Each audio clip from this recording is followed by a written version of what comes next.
Uh-oh. Yeah. It's Mercy. Music by Mercy again. Heat Nation. We the culture. Yo, E, I need you to call timeout. Need Brady to set the floor plan. Tropical blanket. Open for the shot. Yo, Greg, set the pick. Still 5 on the floor. Still ride for my dog. Still battle on the court. Still survive in the war. Keep your eye on the ball. Or get burned from the keep this mic off the wall without turning the cheek. From night to day, no sleeping paths or allowed to morning. The nut is sleeping us. Never catch us snoring. Live from Miami. Report in the heat with 5 Reasons Sports from the courts to the streets. Yeah. Ware County, Heat Nation, we say it proudly.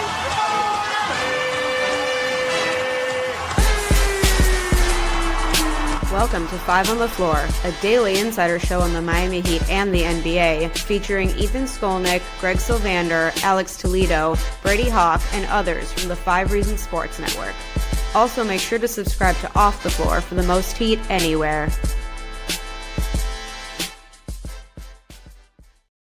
All right, welcome in as the Miami Heat win 143. I'm going to repeat that. 143 to 107 in Chicago, one of these silly NBA Cup games. Miami Heat with 8 players in double figures, and they did this without Hero, without Jovic, without Wiggins. We're going to get to your comments here. We are going live. If you're listening on the podcast feed, we appreciate you subscribing to the podcast feeds, whether Spotify or Apple Podcasts, as well as to the YouTube channel. That helps us, as does signing up for Prize Picks. Make sure you use the code 5, F-I-V-E, when you do that. I'll tell you about one more sponsor before we get started. That's our friends over at Cash App. You should have been sending money to people for every point that was scored tonight. They'd have $143. And you know what? It would be safe. That's the big thing with Cash App. Cash App is more than just a safe way to send and receive money. With the Cash App card, you get tons of perks without the hidden fees. Think early access to concert pre-sales like Kendrick Lamar and Sabrina Carpenter. Not really my daughter's thing, but that's okay. Plus discounts on everyday purchases at brands you're probably already spending money on. It also helps keep your money safe by automatically flagging suspicious transactions and letting you lock your card instantly if it's ever lost or stolen. Also, for limited time, new Cash App customers can earn $10 if they use the code CashApp10. That's Cash App 10 in their profile at sign up and send $5 to a friend within 14 days. Terms apply. Cash App is a financial services platform, not a bank. Banking services provided by Cash App's bank partners. Prepaid debit cards issued by Sunbank, member of FDIC. Discounts and promotions are provided by Cash App, a blocking brand. Visit cash.app/legal/podcast for full disclosures. I'm going at the Heat's pace. 143 points tonight. We're going to get to all of our usual features. Let me go through the players that were in double figures. Kel'el Ware led with 20. We can take the Cash App sign off now. Thank you. Kel'el Ware with 20. Norm Powell, even after leaving with a groin injury, came back, finished with 19. He always ends up somewhere near 20 or over. Davion Mitchell with 16 on 7 of 9 shooting. We're not talking enough about him. Pelle Larsson, another start, successful again. 4 of 5 from the floor, 16 points, 7 assists, 2 of 3 from 3. I mentioned Bam had 18, 7 rebounds, 5 assists. Off the bench, I'm going to say this one for last, actually. I'll give you the others. Simone Fontecchio struggled with a shot tonight, 1 of 10, had 9 points. Jaime Jaquez Jr., 10, 7, and 7 tonight in 24 minutes. Drew Smith, 12 points. Jameer Young got a little playing time at the end, 6 points.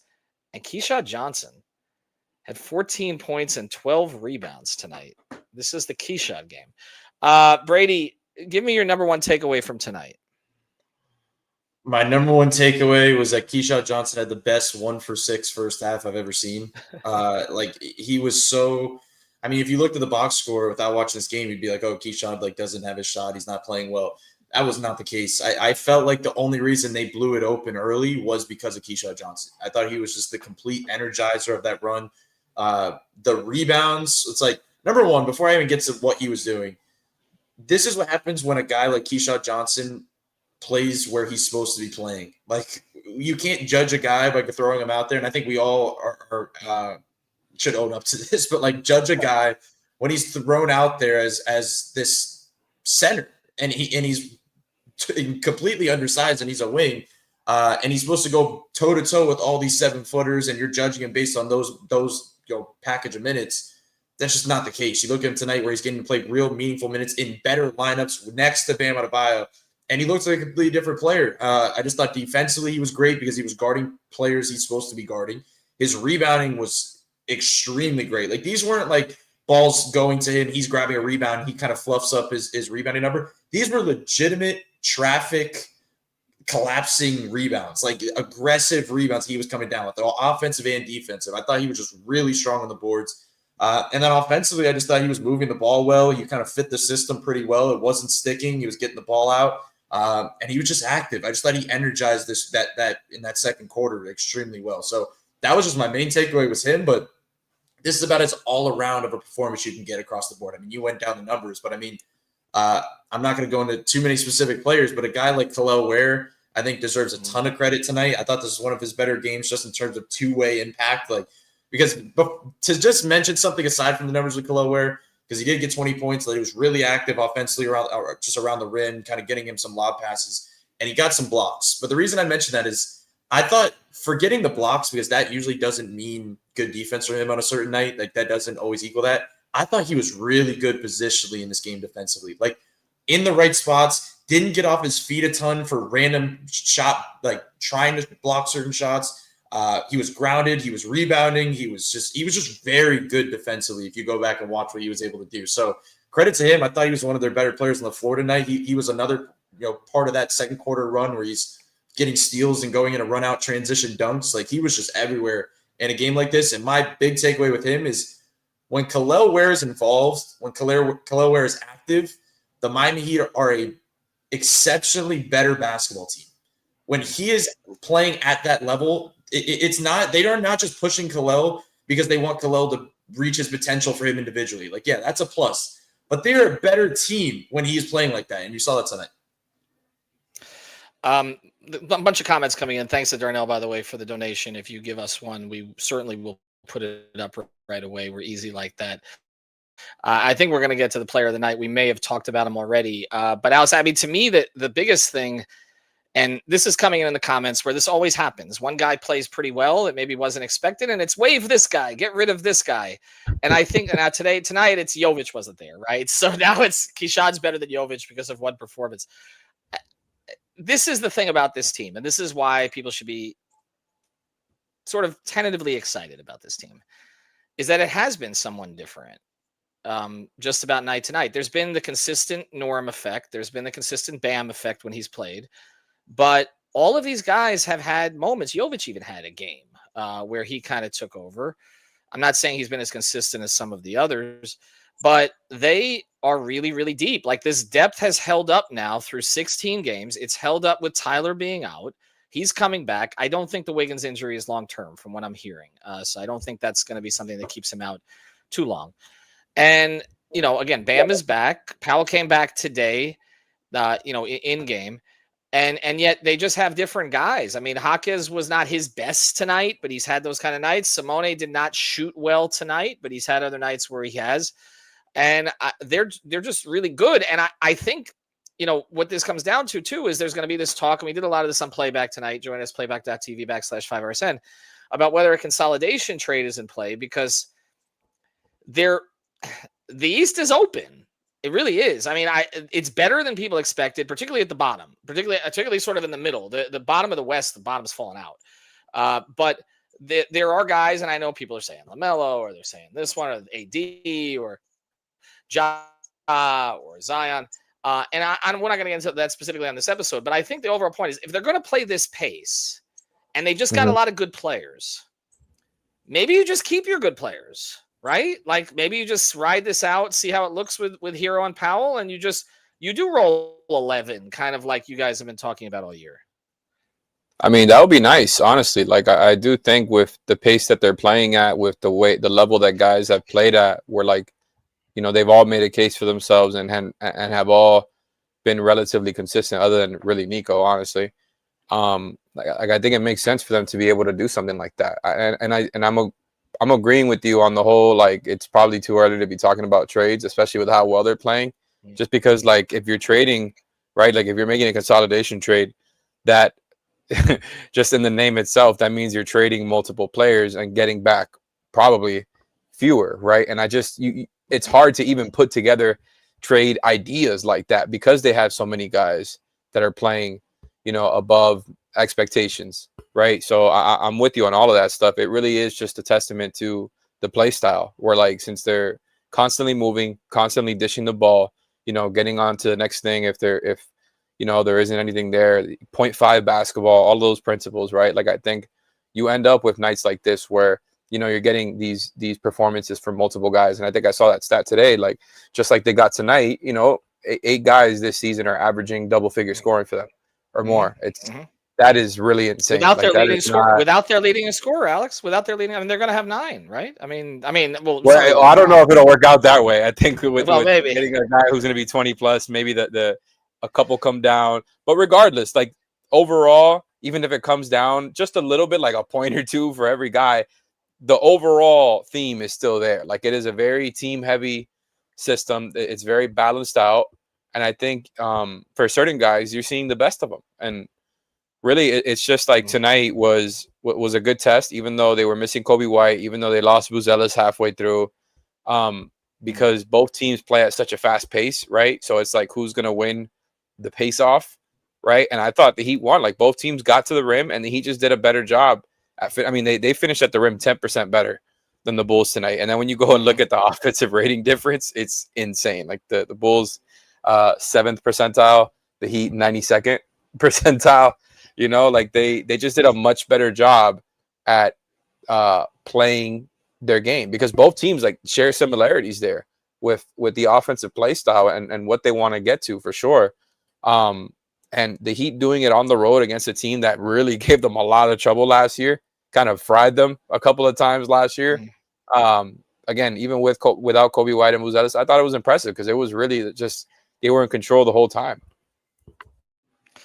So this message is coming in from a lot of people. You win with stars. I get it. I understand it. I don't know necessarily that Indiana had a player that much better than anybody on Miami's roster right now, and they got to the finals. I don't know that people necessarily in the first half of last season were saying that Halliburton was a top 30 player with the way that he was playing. I know Siakam's kind of on the edge of that.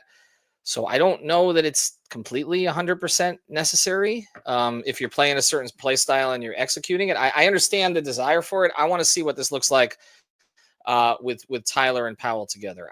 To me, that's the next level of this. You hope that enough other guys are healthy so that you don't have to then blend them back in. It's good that Bam got back. Now Wiggins is out. I was like, oh, Norm's out tonight. That obviously would be a huge negative. But I think you need to be patient. And I see this comment here, wait till a real star comes about. I would not blow this team up, and we'll get back to tonight's game. I would not blow this team up for you can fix him star. I wouldn't do that. That's where I'm at with it. Like a Ja, Zion, that kind of thing. Like the typical reclamation project that Riley would have taken on. I don't think they need to do that. If Giannis is available, then you do it. You know what I mean? But to me, it's got to be a sure thing, like a guy who's going to get you to that level. And I'm not necessarily sure that either of those two guys are it based on what I've seen from them this season. Anyway, let's get to the player of the night. And I'm going to give it to Brady since he has to come with somebody he didn't talk about already.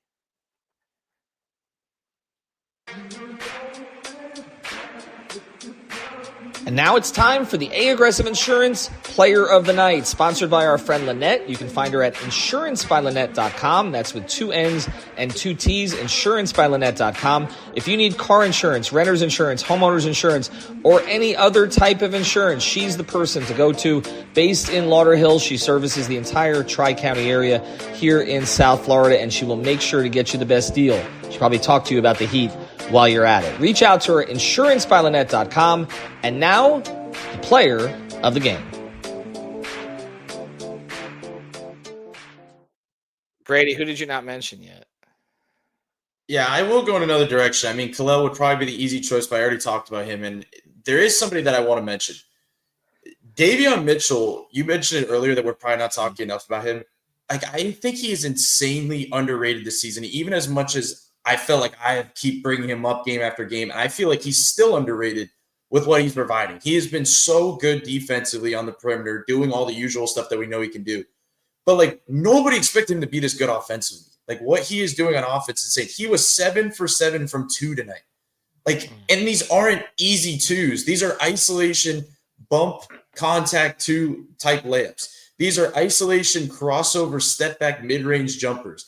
And I feel like every time you get, like, these random Davion Mitchell runs, it's like in the middle of something where, like, not that the offense bogs down, because we didn't see it bog down much in this game, but it's like maybe you get 2 empty possessions in a row.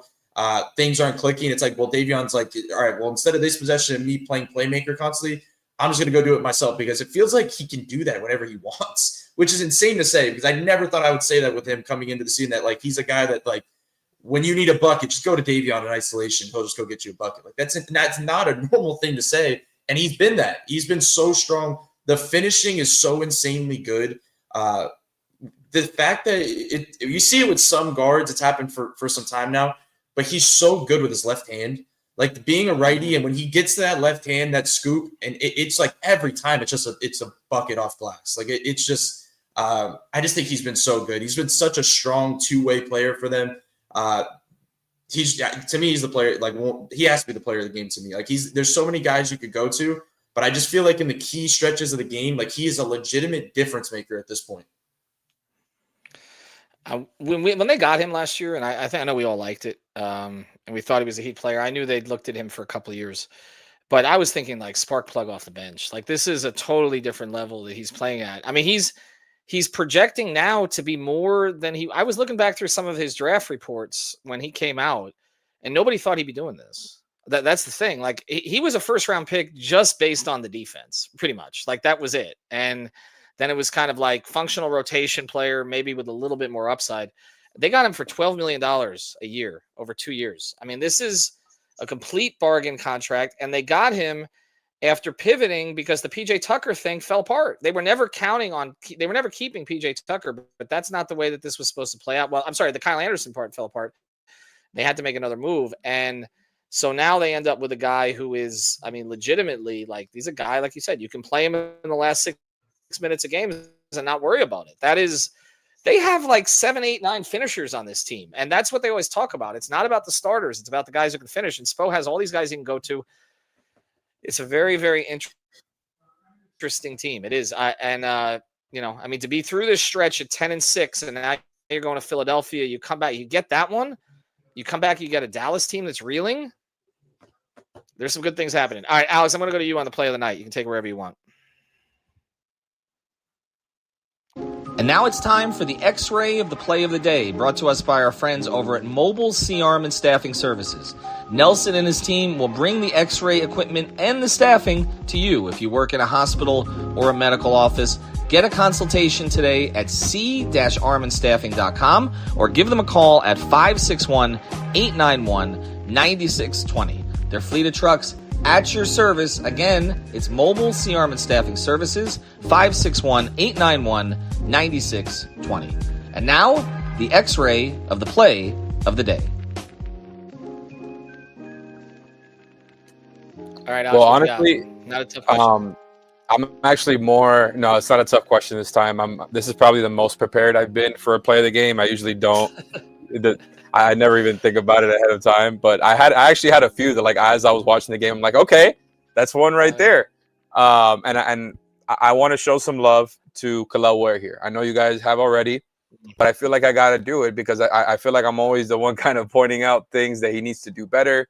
He's been making strides. I think there's no doubt about it. He's been playing better over the past few games. And I completely agree with what Brady said about him earlier as far as tonight, doing the right things on defense. Man, he just looks so much better when he's doing those things. It's like, oh, man, like he can actually, like that play where he got the deflection. I forgot who went to go help out down low in the paint. And it was just the right play. And I think him not getting, like, sometimes he gets a little bit too like shot block thirsty, right? And I think that's where he can get in trouble other than the boxing out stuff. And I think he did a better job of that tonight as well. Just like being in the right position, kind of playing with patience, because I understand that, like, he wants to take advantage of the wingspan and the athleticism, and sometimes he just gets a little bit too thirsty. I feel like he read the floor tonight better on defense. You know, staying on his feet, was in the right place positionally, and that one deflection I thought was super impressive, right? Because it was all it was a matter of reading the floor, rotating at the right time to get the deflection. Like, you know, he's got deflections before, but that one was just like a to me, like the epitome of all the stuff that he did right tonight. And it's like, man, this is easily the best backup five they've had when he's playing like this, other than, like, you know, when K Love was giving you that run there during the the finals run, and obviously completely different type players. I just think it's one of those things where, we ask for him to get better at stuff, at some stuff here that was important to what they do and was causing them some trouble. And you're seeing the improvement. Like, it's not fully realized yet, but when he has games like this, it's like, oh man, yeah, like this guy can be an extreme positive for you, especially if you're, he's your starting big man next to Bam, or he can be the backup five. Like, you can kind of play him in whatever role there, and it's huge. And then the other one, the other one for me was the Pella windmill at the end. Just a nice little exclamation point. And Pella showing off, something that we don't really get to see from him too much, because he's usually just on the ground from running into a guy's body. But he's got some hops too, and he's in. Just to give him some love here, because he's been playing great as a starter and had another really strong game tonight. Ethan, can I say something that's crazy? Found it. Am I frozen? Is that what's crazy or no? I'm not. It feels like I'm not tonight, right? You're doing some little bit of lagging, but you're not good. frozen at least. But can I just say that we're 20 minutes in. That's good. From a game without Andrew Wiggins and Tyler Hero, and we have yet to mention Norman Powell or Bam really. Like, that's an insane win. Like, if you put up 143 points and you go through an entire post-game show without mentioning your four best players, two of them that didn't play, two of them that did play, that is an impressive win. Because I thought Norm is somebody to talk about, especially because he injured himself, came back, played extremely well, extended that run. It is pretty crazy that we've kind of neglected some of their better players because their role players have been that good for them. Yeah, I mean, their role players have been as good as I remember role players being for them since, this is another pod topic, since 2012-13, honestly, when they knew who their four role guys were in every game. When every game Spo was, Haslam was a role guy, but he was starting, and Chalmers was a role guy. Well, he didn't believe he was a role guy. He believed he was the centerpiece, but he was starting.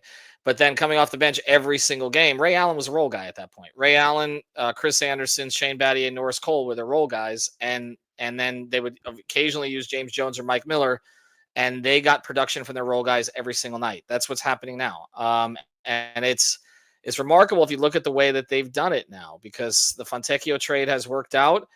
The Larson pick has worked out. The Drew Smith belief by Spoelstra has worked out.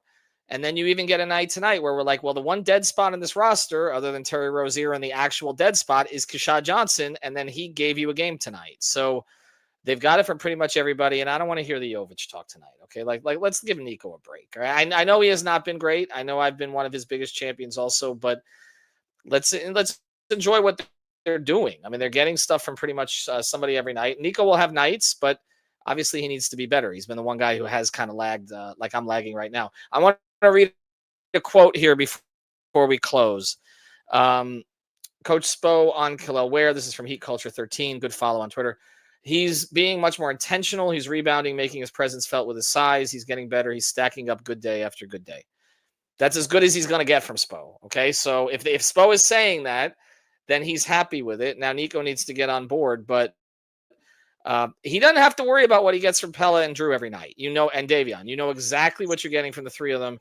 And I can't count more than 2 or 3 bad nights for pretty much any of their role guys. I mean, where you didn't notice them. Again, Simone didn't shoot well today. He'll shoot well in the next one. They're a very, very, very unique team. So we appreciate it. Joey Honolulu is asking, I'll just get to this because it's another podcast topic, but we kind of got into this a little bit, Greg and I. Is there a Birdman out there, or is Ware it? I don't know. Daniel Gafford is a name I've mentioned, but I don't think there's as a trade candidate. We don't want to go there. I think that there is, and we'll see him on Monday. There's no path to a trade like that. Just to sum that up. Thank you. Thanks for killing it. Why don't you write the story and get the clicks first, and then we'll talk about it. Anyway, appreciate it. This comes in. Brady, we need more threads. Shakio shot terrible and still managed to find a way to be impactful. And this is from JMHA2428. What a treat reward for us Heat fans for watching paint dry offense the last couple of years. Can I ask a question? Because I was thinking about this today, and you guys are there with me at the games as well. And I'd rather ask Spo this on the side at a practice. Has anybody asked him at all? I haven't seen a story written about how he decided to do this. Have you? I haven't. Has anybody asked him that? Like, what was the origin of this? I know that, like, we're having a meeting here during the podcast, but that's okay. Like, I know we've talked about LaRoche and we've talked about this, but I remember when between the 10-11 and 11-12 season where he went and talked to all those football coaches like Chip Kelly, and there were all these stories written about it. Like, at what point this summer did Eric Spoelstra decide, I'm going to scrap everything I've been doing, like no pick and rolls, and we're going to run this? There's going to be like an ESPN profile on him that comes out. Like, kind of twinkle that Sedano or Israel's going to do. I think we should do it first, shouldn't we? We're there every day. Like, that's right. So I think that's a question we should ask, because I can't wait for the Ramona Shelburne one-on-one profile to come out tomorrow. First time she'll be there the whole year, and she'll just lap all of us, okay, which is not how this should work. So let's think about this off air, because when I saw him in Vegas, he seemed like a different guy, okay? Like, he just seemed like he was and it's like he knew he had something here, and he hadn't even met Norm yet. He met Norm the next day. So there's something that he decided to get into, but this people are saying it's vomit inducing, all the rest of this stuff. Pablo finds out. That's it. You know what? If either of you guys or I were Pablo Torre, we would find out. Okay, so that's our goal this week. Is somebody's got to get Spo on the side and ask him when he came up with this. Okay, because I don't.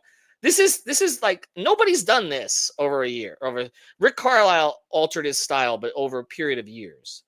I've not seen a coach change what he's doing as much as this guy's changed what he's doing this year. So anyway, we got our joy back. Appreciate everybody for joining us on a Friday night.